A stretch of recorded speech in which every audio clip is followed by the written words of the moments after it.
What's going on, guys? Hope you're all doing well. I wanted to hop on here and film this video going through all of your questions because, as many of you guys know, I signed a pretty big client on Upwork about 10 days ago. They've been keeping me pretty busy, and I haven't really had a chance to dive in and answer some of these questions as in-depth as I would have liked. And so that's what I'm going to do in this video. I'm going to answer basically questions from the last like 3 or 4 days and try and get through as many of them as we can. And I canceled the webinar in the free community, so we might go through a handful of questions that got put in the free community towards the end. So first and foremost, congrats to Karim for signing his first long-term client on Upwork. That's awesome, dude. Up to 30 hours a week, dude. Congrats. That's sick. Super cool. Love to see that. And then same thing for Umashankar. Close to clients within just 4 days of joining the school community. So dude, congrats on that too. That's awesome. Super, super cool to see. So I'm going to scroll down to the bottom here and start with this question here, because it's a question that gets asked fairly frequently, and it's a really good question. So Matthias wants to basically know if Loom videos are a good strategy to put in the proposals. So he says, hey everybody, recently for some of my proposals, I recorded a Loom video where I show the client the job post they posted to show that the video is made specifically for them, and then showed them examples from my portfolio that fits what the client is looking for. I was wondering whether people here have experience with or stats on how well these types of proposals convert. How many clients will actually view the Loom, how many respond positively, etc. For my very limited sample, the response to that seems to be positive. Curious to hear what others have experienced. Yeah, so a really good question here. Personally, for me, I have used Loom. I've attached Loom videos to proposals and signed clients that way. And I haven't attached Looms to proposals and I've signed clients without the Loom. And so for me personally, and I think this is going to be different for everybody, which is why I'm going to walk through basically how I think about this. Like for me right now, I run an agency and I don't actually submit my own proposals. My virtual assistant submits all of them. And so it's not going to make any sense. It's not really going to be possible for me to film a custom Loom video for every single proposal every single time I send a proposal, right?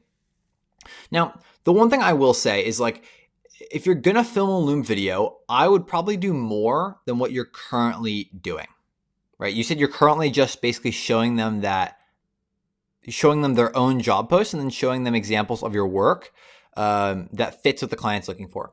I would probably add in there, like, I would want to talk about what you're actually going to be doing for the client, right? So if I was filming a Loom video, I would say, hey, Mr. Client, hey, Tyler. So find the first name and then say, hey, Tyler, how's it going? My name is Nico Hessel. I'm from Vermont. I run a social media management agency and blah, blah, blah, right? I would tell him basically a little bit of info on my background, years of experience, the types of projects I've worked on, the types of results I've gotten for some of my clients, and then I would show him some examples of work. And I know there's some other people like Nick Sarov, I think that's how you pronounce his name.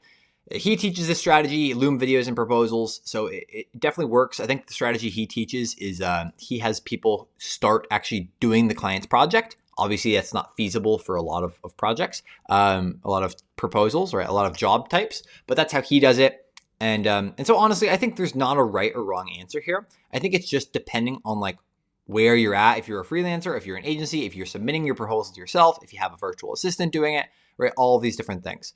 I will say if you are having some success with the Loom videos, basically with the Loom video strategy, you're going to be submitting way fewer proposals because it might take you 5, 10, 15 minutes to like script out a video and then film it for that client, and then attach it in the proposal and then send it. So it might take you, 15, 20, 30, even 30 minutes to send one single proposal. And so with that strategy, you're going to want to make sure you're boosting your proposals and getting first or second place every single time, right? Because you're going to be sending way fewer proposals, but the goal is that they're way higher quality. And so a higher percentage of people who view them send you a message, right? Compared to just a normal proposal. The other thing I would quickly mention here is in the first 225 characters of your proposal, I would be mentioning that you filmed a custom Loom for them, right? Now, do you absolutely need to film custom Looms? Like I just said, no, you definitely don't. I think in my opinion, you can probably have the same impact by just attaching your examples of your work as like whatever, Google Drive links or whatever, wherever you host your portfolio, attaching those examples in your proposal, as well as writing 1, 2, or even 3 paragraphs that are, extremely personalized, and based on, the job description, including details that are included in the job description and all of that stuff. And so, for me, I have my virtual assistant write a full paragraph or 2 to 3 sentences that are personalized at the start of the proposal. And that seems to work pretty well for us. We don't really do any Loom videos anymore. But again, I have done Loom videos in the past and they have worked. Either way will work. You can have success with either one. My answer would just be to test it out, right? See what happens. And if you've had success so far, man, keep testing. And then use the few tips I gave in this part of the video to improve the Loom video. And then giving some background on you and yourself and how your background will help you complete their project will really help the Loom video quite a bit. Cool. So if you have any questions about that, feel free to just comment them down below this video or comment below this video. That's what we'll do. That'll be the best. Cool. Asaf says, question to Nico. Cool. So I actually already went over this question at the start of the Q&A call on Thursday's Q&A call. But I also want to go over it quickly right here, right now as well. So Asaf, you went through the Art of Writing Personalized Lines video, which is basically kind of going off of what I just talked about how we write some personalized sentences at the beginning of all of our proposals. And you said, why can't you use AI for that? It can be done in 1/10 of the time that you show in the video. So 2 quick things to preface. Number 1, the video is 20 minutes, mostly because I'm explaining to the viewers and to you guys why I'm doing what I'm doing and why I'm writing what I'm writing. When I normally submit a proposal, I mean, even for my virtual assistant to submit a proposal, she submits about 4 or 5 per hour. So, just because the video about writing personalized lines in our course is 20 minutes, definitely does not mean that I take 20 minutes to actually submit a proposal in real life, right? That would be a bit much. So that's the first thing. And the second thing is, if you just use ChatGPT to do this, if you just say, hey, ChatGPT, write me a proposal on this, it's not going to come out well. It just won't, right? And so again, if it seems like you probably know quite a bit about AI, if you're asking me if you could train a custom GPT to do this, if you could upload all of your background information to a custom GPT and build one to write personalized lines, you probably could. But that GPT would need to be different for each person, right? Because each person has different, you all have different backgrounds, right? You have different experience levels, you offer different services, right? You have different experiences. And ideally, we're going to be including some of that in your personalized lines, right? Obviously, you'll include details based on the job description, but you'll also probably include some details about yourself. And so if you could build a custom GPT to write your personalized lines for you, then, by all means, go for it. I don't do that personally because what we already do works really well. So I don't want to change something if it already works really, really well. My virtual assistant does a really good job. It's easy. She's easy to work with.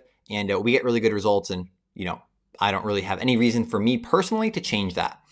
The other reason that I don't recommend people build custom GPTs is because most people just don't know how to do that, right? And so the system we use is, I like to think, fairly simplistic on purpose, right? And I think if we started recommending people to use custom GPTs or build them themselves, it would be kind of a nightmare. But that being said, if you know how to build one and train one and make sure it knows all of your background info, make sure it is properly trained on how to structure and how to write the lines, then, be my guest, go for it.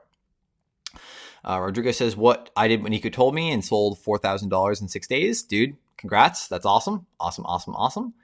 Suman, 2 hires this week. Congrats to you as well. Okay, Asaf, we'll do this one as well. How to deal with low prices. Cool. So I know we talked about this a little bit on the one of the Q&A calls this week as well. The question is, how do you guys deal with low pricing? People are searching for experienced power service providers, but they're only willing to pay very low prices. Should I ignore this and just offer my actual price? Let's see what the price is. All right, so $4 to $8 an hour. I don't know what your hourly rate is, but I'll say 2 things here. Number 1, if you use our job criteria calculator, which is in the classroom section in the proposals module, that'll basically show you like which jobs to apply to and which ones not to. because there's a couple things that I noticed with this job. A, hourly rate seems super low. So again, that's one of the factors that the job criteria calculator will take into account when telling you whether you should apply for it or not. Basically, again, the spreadsheet is in the classroom section in the proposals module. You'll just plug in the details and then it'll tell you, yes, submit this proposal, or no, don't submit a proposal to this job. Because like this is 2 weeks old, so I would never submit a proposal to this one. Also, the hourly rate seems low, so I would also not submit a proposal to this one, depending on your hourly rate, right? If your hourly rate's $10 an hour, then sure, 4 to 8 is not too far off from that. But if your hourly rate is $20 an hour, 4 to 8 is not even close to that, right? So you'd avoid it. But anyway, if you're constantly seeing like things with jobs with low prices, it's probably a keyword research issue, right? And so basically, keyword research, like we've talked about, is finding the words to search on Upwork so that you can see jobs you want to fulfill. You don't want to rely on the Upwork home screen. That's a bad idea because they won't show you all the jobs that you could be having, right? And so instead, you want to basically be searching up in the Upwork search bar terms that are related to your services so that you can see jobs you want to fulfill. And I know we already talked a lot about this on the Q&A call. But yeah, that's and we have a full video on this in the keyword research module. A lot of the keywords for a lot of services have already been done. Yours, I don't think has, but there's also a video in that keyword research module that will show you how to do the keyword research yourself so you can see more jobs that are higher paying, right? All right. Shakib says, Upwork search isn't working properly. I can see old jobs and it's happening from 2 days. It's not pulling jobs related to the search. So I saw this with one other person. So basically when you're saying when you search up, the jobs that appear are not like the newest jobs. It's not sorting correctly, basically. So over here where it says sort by, it looks like the picture's cut off a little bit. But when it says sort by, make sure it's saying sort by newest. If it already says sort by newest and this is still happening, I would just change it to like sort by most relevant and then change it back to sort by newest. If that doesn't fix it, I'd contact Upwork's terms of service, or sorry, Upwork support. This issue has not happened to me or my VA. Hasn't happened to most people, but I did hear one other person mention this. So that's my solution there. Okay, Alimat title. Is this title okay for social media marketing agency for a local service-based business? Social media ads expert, lead generation, CRM follow-up specialist. So Enjoy says, what do you mean by CRM follow-up specialist? Okay, so I'll say a couple different things here. Number one is I would want, like, when I answer you here, I don't have obviously full context, right? I don't know what all the services that you guys are offering with your social media marketing agency. So keep that in mind, right? But I think social media ads expert is a little vague. Like if you guys are offering Facebook ads and Google ads and YouTube ads, I would just say that instead of just social media ads. Lead generation is also very, very vague. So the reason I don't like putting very, very vague terms into these titles is because basically when you go on Upwork, when a client goes on Upwork and they search into the search bar, let's say they're looking for someone to run run Facebook ads. Do you think they're going to look up Facebook ads or do you think they're going to look up social media ads? They're probably going to look up Facebook ads, right? So people who know what they're looking for are just going to look up the terms that describe the service they're looking for. And since lead generation, like most people are not going to look up lead generation on Upwork, most clients, right? They're going to look up Facebook ads expert or Google ads expert or SEO expert or right, whatever the service is, right? Lead generation isn't really a service. It's kind of a category of services, right? So again, if you're offering Facebook ads, I would just say like Facebook ads expert. You can use the vertical line, Google ads, vertical line, YouTube ads, vertical line, social media management, right? Like, again, I don't know what services you're offering. So it's part of this is a little bit tricky for me to give you advice here, but there is a full module, full section on how to optimize your title. If you go to the classroom section, and then go to the profile optimization module, I can just show you here. Classroom, how to optimize your profile. And if I go to optimizing your profile, you'll see the title is right here, right? Watch this video, go through it. This will help you significantly. Cool. All right.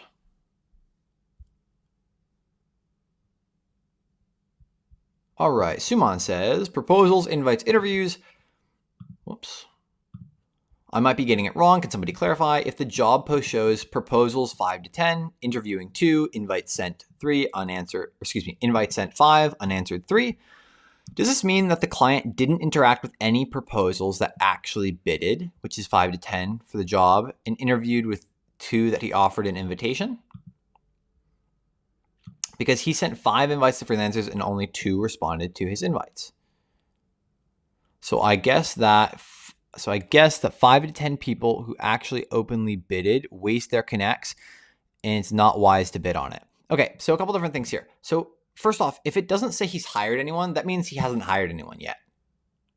So these people haven't wasted their connects because he hasn't hired anybody yet, right? And he was online 16 minutes ago, right? So if he sent 5 invites and he's interviewed 2 people and he has, there's 3 unanswered invites. I know this is kind of confusing because these 3 plus 2 does equal 5. But I believe what this means is that basically he sent out 5 invitations, right? Which is different than a direct message, to be clear. So clients can either just send a freelancer a message, or they can send them an invitation to interview. Now, when you get an invitation to interview, you still have to submit a proposal just like everybody else, right? But basically, you submit a proposal just like everyone else. And so I believe what this means is that he sent 5 invitations so he asked 5 freelancers to submit proposals to his jobs. And he's interviewing 2 people, and those 2 people could have been from the invites or they could have been from the proposals, right? But the interviews metric is not necessarily tied to the invites metric, right? And I know 3 unanswered invites means just 3 of the people who he invited did not submit a proposal to the job yet, right? But it looks like if he's online 16 minutes ago and there's only 5 to 10 proposals submitted, I'm going to guess this job was pretty recently posted. And so you can apply to it, or you don't. I mean, if the job fits, if you think it's a good fit for your skills, then apply to it. Right? The only reason I wouldn't apply to it based on invitations is if they've invited more than 10 people. 10 people or more would be a bit extreme, and so I would probably just avoid it because they're probably just going to choose someone they invited. But you can definitely submit a proposal to this. It doesn't say they've hired anyone yet, and you don't know that necessarily he's going to hire the people that he's interviewing. So yeah. All right. Cool. All right. Patrick says, does anyone hold off on sending the client's final files until the final milestone payment has been made? Or do you just send the files and hope they complete the payment? Yeah, I just send the files. So this is a good mention by Joyt. Definitely make sure they funded the milestones. You're going to get paid for this work. I usually, out of good faith, will just send them the files and then submit the work for review if it's a fixed price contract. Or if it's hourly, you just log the hours. But I assume here you're looking at a fixed price contract, obviously because you say final milestone. So yeah, I would just send them the work and then submit the payment, or submit the request for the payment to be released. And you should be good to go. Cool. Asaf, first job. Nice. Congrats, man. That's awesome. Got some new members. Cool. Job criteria and low quality clients / job postings. All right. Karim says, so I went through all the videos, with the last one being the job criteria calculator. And there's a lot of good info in there regarding which jobs you should apply for and red flags to look out for with certain clients / job postings. Stats like hiring percentage, which I wouldn't have paid much attention to before, now come into play in making decisions on proposals. Yep, 100%. Now I'm finding myself being maybe too overly selective. With a heavy weighting towards job posts that are brand new, you check Upwork now, okay, at least twice a day, okay. Clients with payment verified, okay, and hiring rate over 60% with positive feedback. This is, bringing you down to you're only submitting one proposal per day on average. And you haven't been getting views on the few proposals you sent. This may be something Q&A call tomorrow, but I wonder how others are setting the bar on job criteria and whether we should set the bar a bit lower to get my proposal numbers up.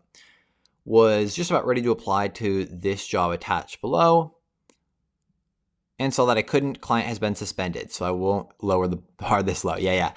So sometimes I'll show this because I think it's helpful for everyone. If you ever see this, or basically it's going to be grayed out on the top right. Yeah, it says apply now, and it's grayed out. You can see it doesn't let you submit the proposal because the client is suspended. So good question, Karim. Karim basically wants to know if the job criteria calculator we have, which again tells you whether you should apply to that job or not, is being basically like a little bit too harsh. That's a really good question. So the job criteria calculator is going to it's going to tell you which jobs are the highest quality jobs. Now, the tricky part for us when we were building this out is like, we don't have context on your specific situation, right? And so we don't know what your budget is. So I have a private client, right, who I kind of built out his Upwork process for him, right? I hired and trained a virtual assistant to submit their proposals. I built all the profiles for their agency. They submit like 100 proposals per day. So they don't use the job criteria calculator at all.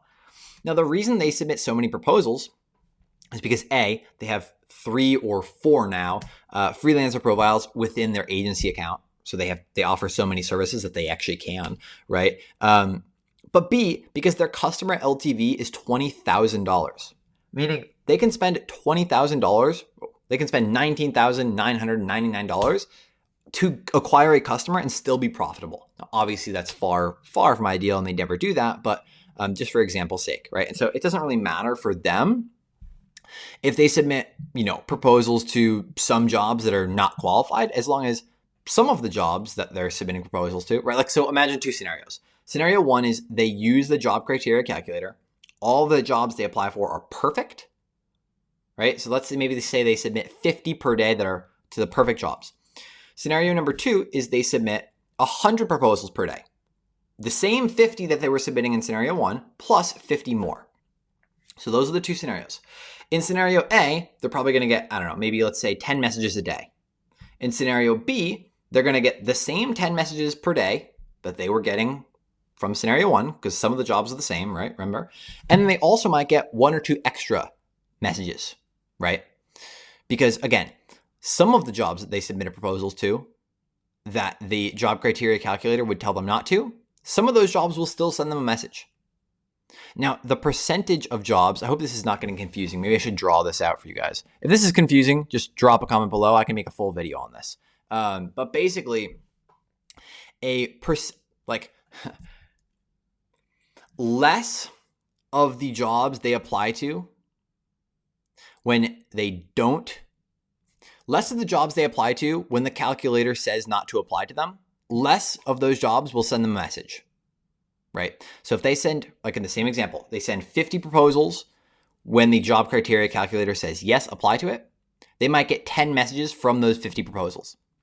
And if they submit 50 more proposals, and when they submitted each of those 50 proposals, the job criteria calculator said, no, don't apply to it, but they submitted them anyway, they might still get 2 or 3 or 4 messages out of those 50 proposals that they sent, right? The 50 ones that the calculator told them not to send. So again, for them, they don't care about that. That's fine, because their customer, they can afford to spend so much money to acquire a customer because their customers pay them so much. And so they don't care if they lose a little bit of extra money as long as they're getting more clients in total, right? Now, some people don't have a big budget at all. Some people have a very, very tiny budget. And so the job criteria calculator is great for them because it's going to have them applying to the absolute highest quality jobs on Upwork. Now, most people, or a lot of people, fall somewhere in between. And so what I'll say to you, Karim, is like, if you've already done keyword research, and so you're seeing all of the jobs posted in your niche every day, and the job criteria calculator is basically, limiting you to 1 job per day. If your customer LTV, right, so if you can look up how to do the calculation on that metric, or you can comment below and I can do a whole other video on it. But if your average customer pays you a lot of money, right? You're in web development. So, like your customers will pay you a good amount of money, you can be a little bit more lenient and you can apply to some jobs that the job criteria calculator tells you not to. Now, there's a little note at the bottom of the job criteria calculator section that kind of explains this a little bit more. And so I would just check that out as well. Cool. And also, I know you said some of your jobs are not getting viewed. Is that what you said somewhere in here? Haven't been getting views and proposals. That was 5 days ago. And I saw you said 17 hours ago, first long-term client. So glad to hear that changed things around pretty quickly. Cool. All right, a couple more questions here. And then we'll move to the free community questions to end things off. New here, ready to boost my Upwork journey. Okay, this is an intro post, I think. Cool, so welcome. Okay, Asaf says, what is the reason why I can't see the boosting option after sending a proposal? Maybe because it's my first proposal? Nope, so that won't matter. So you're not gonna see a boosting option after you submit the proposal. It's going to be like at the same time. So there'll be this little leaderboard and it's going to be at the bottom of your screen when you are submitting a proposal, right? It'll be at just below the text box where you write your proposal. And so if it's not showing up there, this does happen. This will happen for a very low percentage of jobs, maybe 5% of jobs won't have an option for you to boost. As far as I know, and I'll have to go back and double check this, but as far as I know, basically Upwork does this to make sure that the boosted feature is still like providing the same results for freelancers as it normally would, right?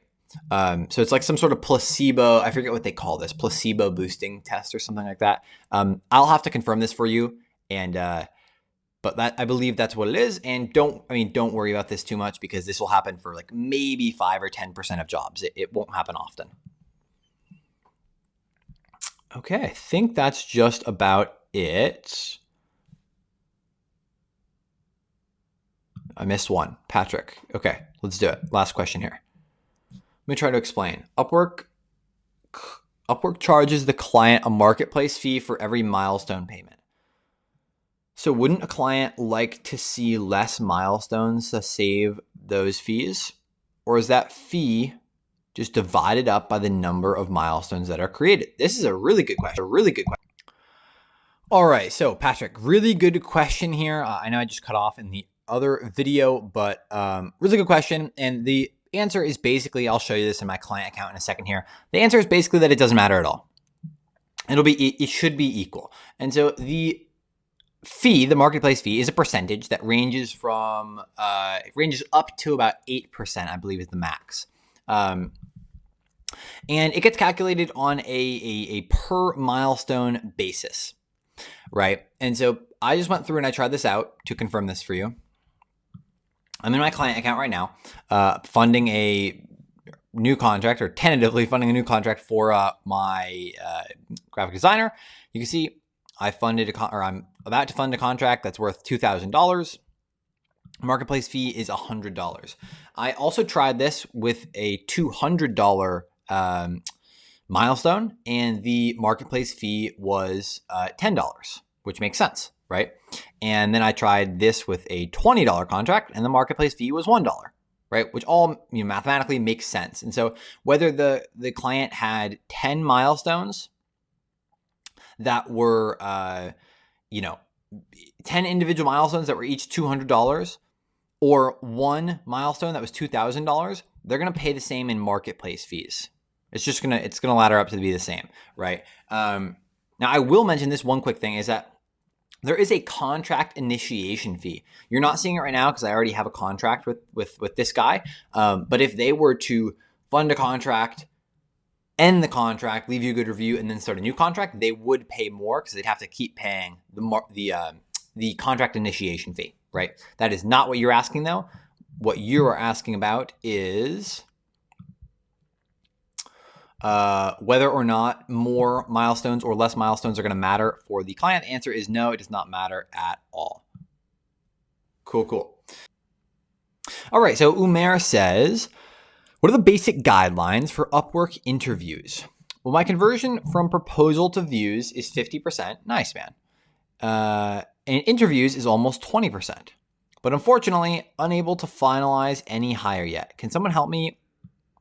The super guidelines for interviews or best practices to convert interviews into hires? Yeah, so let's take a look here at your stats. All right, so you've got 54 proposals sent, 20 reviewed. So you're not quite at 50% view rate. I think you're probably closer to like 40%. Actually, I think you're even below 40%. But regardless, the view rate is solid. It's decent, pretty good. Interviews is great. 9 interviews from 54 proposals is pretty solid. Again, that's really good. So your question is basically, how do you get these interviews to hire you? Well, there's really 2 steps. So basically, if the project is over $300 fixed price, or if it's an hourly project that you think would likely be over $300, it's very likely that the client wants to get on a call with you, and you should try and get on a call with that potential client, because that will give you the best chance of closing them. Now, if it's a project that's less than $300, they might be okay with just hiring you via kind of the DMs. But either way, you want to ask to get on a call. And so I have this line in my proposals. I'd recommend you do the same. Basically just asking the client, if there's any time this week or next week that they're free for a quick 30-minute call or whatever, right, to chat more about their project. And about 70% of the responses that I get on Upwork, right, people responding to my proposals, are just answering that call to action that I have in the proposal. So they will send me a message and they'll say, hey, Nico, yes, I'm free on Thursday at 4 p.m. Does that work for you? And I'll say yes. And then I'll get on a call with them and then I'll close them, right? So that is going to be like the best way to get on calls. Some people will still message you and they'll have questions. They'll say, hey, Umair, how much is this going to cost you? How many hours is this going to take you? Blah, blah, blah, right? They're going to have questions. And the best way I've found to deal with these is answer the questions and then ask to get on a call. So if someone asks me for my pricing, I will say, hey, Mr. Client, great question. Thanks so much for responding to my proposal. Pricing for social media management services ranges from about $500 a month to about $2,000 a month, depending on how many posts we're going to make, if we're writing the captions for you, if we're the ones, actually managing the content calendar itself, or if you just want us to create the content and give it to you, right? There's a number of different factors, how many platforms we're managing, so on and so forth. To give you an exact quote, I'd need to get a little bit more information on your goals and your needs. If there's any time, or is there any time this week or next that you're free for a quick call so I can give you that exact quote? Right, I give them a general answer, then ask for a call.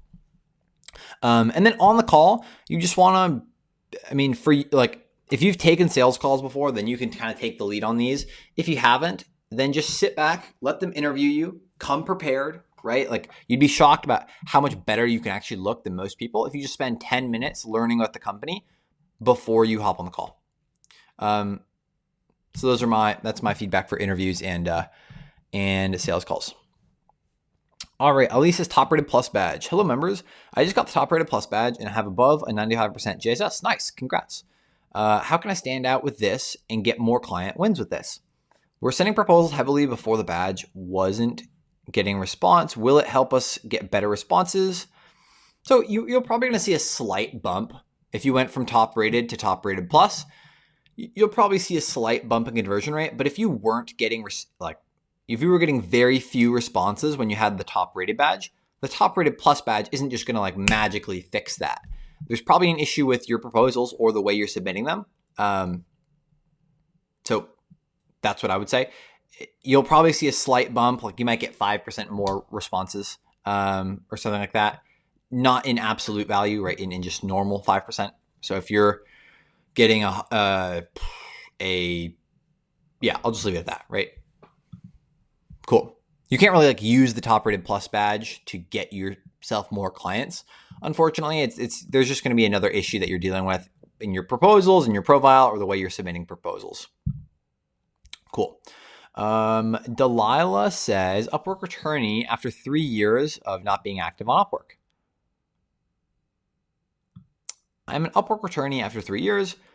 Was one of the top 5% before I left Upwork, but now I have a difficulty landing even for an interview.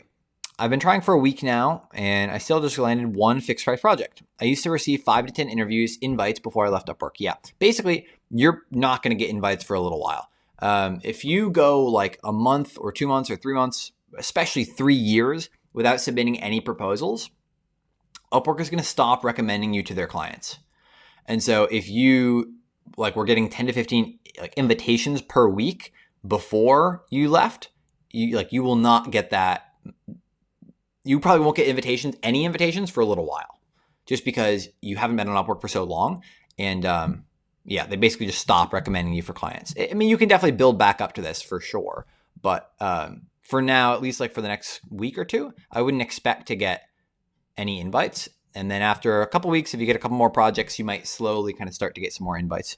But that's why that happens. I have, light just died there. I have 20 years of experience doing CPA QuickBooks. I still find it very difficult to land an interview or even have my proposals viewed. I think it must be because I don't have a JSS. No, not necessarily. It's not because you don't have a JSS. I mean, you don't have a JSS because the JSS only takes into account contracts that were within the last 2 years, last 24 months. So that's why you don't have a JSS.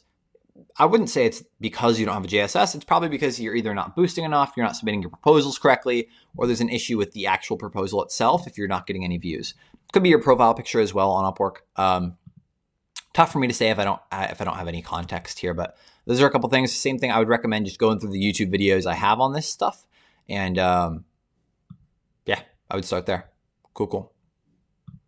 Abdul says, still figuring out how to win on Upwork. I've made a few $1,000s. Nice, congrats. But I know I'm just getting started. Sometimes I wonder what really separates those making 10K a month from the rest of us. Is it mindset, offer, network? I'm trying to figure it out, and I'd love to hear your thoughts. Yeah, good question. So it's probably not the offer. I mean, it could be. But if you're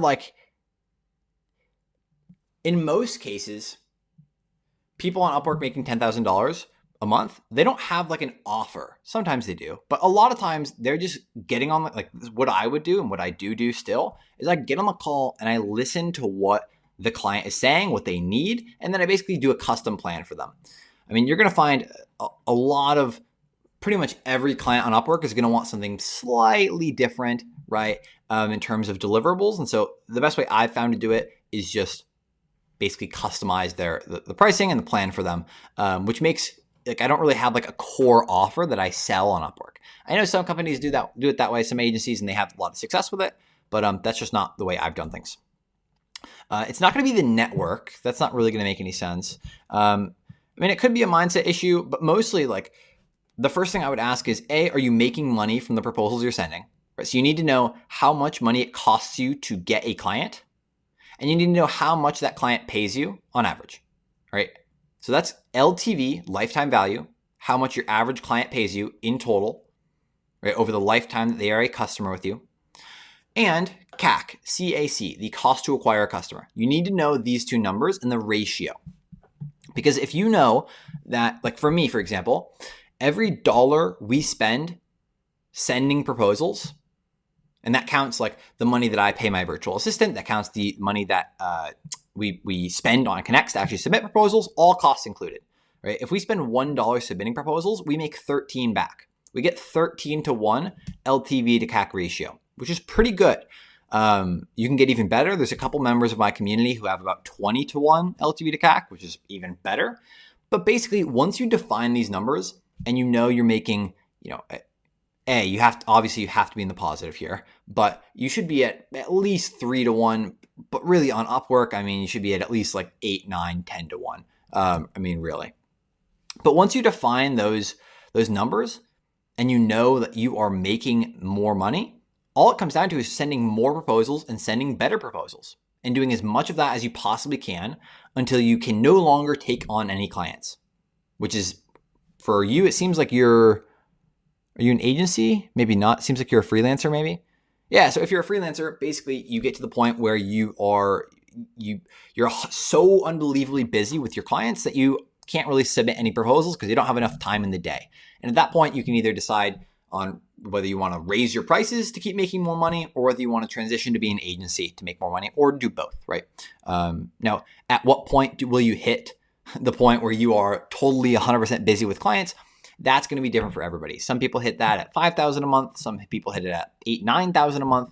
It's just going to change for everybody, depending on service, depending on pricing, hourly rate, so on and so forth. For me, I've been running an agency on Upwork pretty much since the start. There was like a brief period of time where I was doing some more freelance stuff, but I transitioned into an agency before I needed to, is what I would say, right? Before I was at the point where like I couldn't take on any more clients, I had transitioned to an agency. Now, there's pros and cons to it, but regardless, what I would tell you is define what your numbers are. So LTV, CAC, how much does it cost you to acquire a customer? How much does that customer pay you? And then if you know you're getting at least 3 or 4 or 5 to 1, 5 LTV to 1 CAC, that means you need to submit as many proposals as you possibly can, and you will just make more and more money, right? Cool. Good question, Abdul. That was a cool one to end on. I think, guys, moving forward, I'll probably make, the goal is like 2 of these videos maybe per week, so I can just basically go through and make sure every single question from the last like 2 or 3 days has gotten answered, and I've given it a really in-depth answer. I'm going to post all of these to a separate YouTube channel, so it won't be on the main one, but it'll basically just be a separate channel so we can organize all of this stuff. If you like this format, leave a comment down below and let me know if you guys have any questions, and I can make a video going over them. And I'll see you on Tuesday for our Q&A.